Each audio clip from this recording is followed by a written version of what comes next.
Hey guys, it's coach and nutritionist Dean from Triage Method, and today we're going to talk a little bit about why fat loss diets often don't work and what you can do to create sustainable fat loss for the rest of your life. Now, there are many factors why it's very difficult for people to lose weight and keep it off, but a lot of it does come down to the multi-billion-dollar industry of diet and supplements that lead people down a path of fat or crash diets, and it never actually creates any sustainable habits for them to go off and live throughout the rest of their life. A lot of these fad diets and supplements are sold under the pretense that you're going to be able to fix decades of overconsumption in a matter of a few weeks by just taking this magic pill or potion. The unfortunate reality of this is it is a fairy tale, but what I'm going to do today is explain exactly how you can lose fat and keep it off in a sustainable fashion. Now, I've worked with a lot of fat loss clients over the years, and one of the biggest things that I see in terms of common themes is people using very extreme approaches. And this is very difficult to adhere to beyond a couple of weeks. Crash diets and super low calorie diets are going to result in very high levels of hunger, very low energy levels, and it's going to be a very miserable experience overall, especially when it's not planned out very well. So while we do obviously need to restrict calories to make fat loss happen, it doesn't need to be a super extreme approach. And this is especially true if you've never been able to do it sustainably and successfully in the past. If you were to go into a consistent 300 to 500 calorie deficit every day for 3 months, you'd lose between 7 and 12 pounds of fat, which is fairly substantial. This is a really nice level of progress, and it means that you won't be dealing with much of the diet-induced negatives like increased hunger and cravings and low energy levels. So a more modest calorie deficit is the way to go here.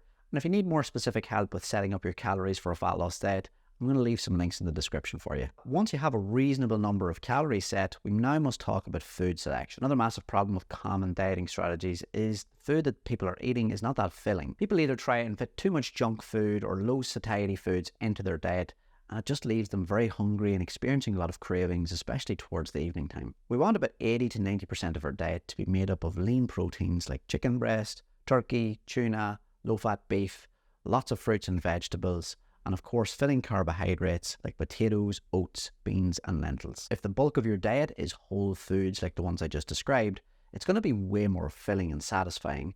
And then what you can do is you can fill the remaining 10 to 20% of your diet in with whatever kind of food that you like. This means that your calorie intake is going to be much easier to stick to because your hunger is well managed.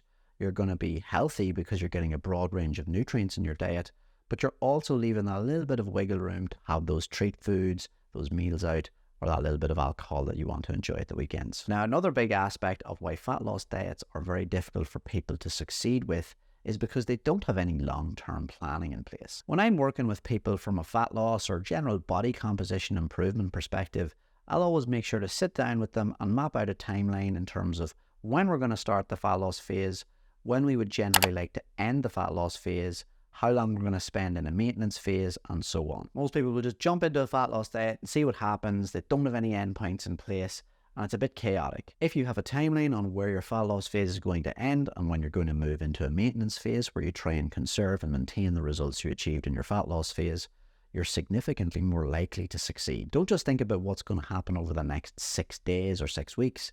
You want to have a timeline generally of what's going to happen over the next 6 months and beyond. If you're actually serious about making long-term changes to your weight and body composition, this is how you want to be thinking from a more long-term perspective. In my own practice, a big thing that I'll work with clients on is their mindset with regards to dieting as well. Specifically here, we're talking about dealing with setbacks and randomness in their schedule. Life is inherently chaotic, and you can't expect yourself to adhere perfectly to a fat loss diet, especially over extended periods of time. So an acceptance of that fact is massively important, and also being aware that some days are just simply not going to go your way, but also understanding that a single day or even a few days of not hitting your calories perfectly is not going to decimate your results, and it's not going to send you back to the starting line. So we cover calorie intake, food selection, having a general timeline of your goals and your mindset.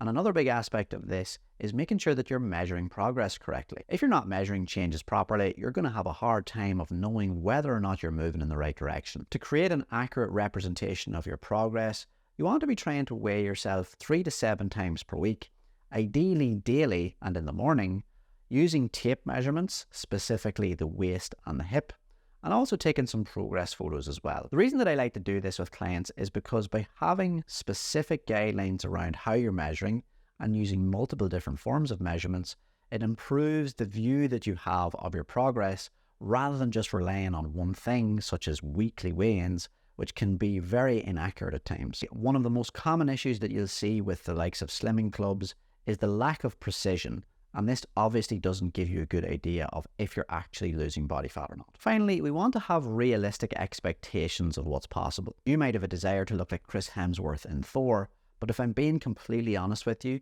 there is basically a 0% chance of this happening because not even Chris Hemsworth looks the way he does in the Marvel movies. It's much healthier in the long term to use yourself as a barometer for success rather than trying to conform to some ideal of somebody else that has different genetics, lifestyle and circumstances to you. So in conclusion, if you want to be successful with this, you do have to look at this from a longer term perspective.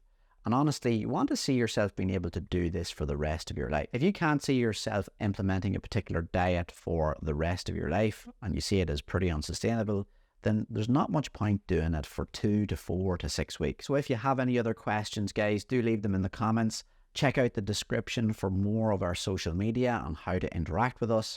And if you did like the video, make sure that you're subscribed for more evidence-based health, nutrition and fitness content.